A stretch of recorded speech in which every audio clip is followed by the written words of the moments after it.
Jasa Sunda kakak, demi anak dia kuliah.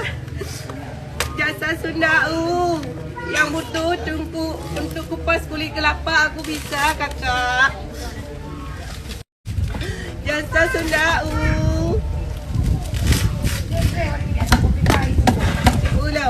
Yang jauh mari merapat kakak. Kita membuka jasa Sunda jasa Cule kakak dalam Ayo kakak yang jauh mari merapat, dijamin harganya sangat-sangat murah kakak ya. Lebih murah di kita kakak.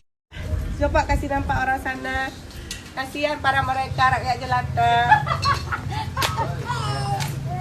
Ada yang cari jodoh juga kakak.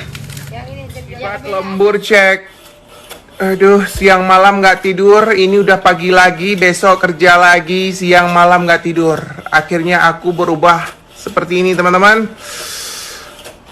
Nasib. Semua aku hadapi dengan senyum, menghadapi dengan sabar. Semua badai pasti akan berlalu.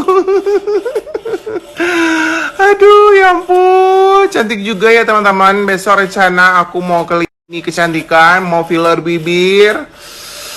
Aduh, hidung juga aku tarik benang, terus bulu mata extension, semuanya dagu kaji ke Sunda Ledbu ya. Wow, ini beneran exciting. Aku tadi mikir pakan kayak medap duk jantung pakan pui tagi hutang legop, apakah aku jatuh cinta ya kan dap jantung, ternyata bukan teman-teman. Ku fikir pu yang salah.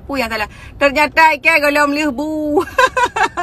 Bengah Nabu, tepuk tanbu, malam tanbu. Kau fikir juga ke lagi ya. Makanya kalian jangan suka kali jadi aku. Gak akan sanggup sayang. Urangnya balik buluh, pepe buluh, napa ke. Intak urus sakit, intak je. Lah pasukan tentera payung. Biasa lagi nyo pasukan tentera payung. Teka di perang-perang singa. Anda susah le. Papa yang tak lah laut tu. Combak kaya juga aman. Yang kaya penting perjuangan. Nanti akan merdeka. Sibar kok tu pokoknya.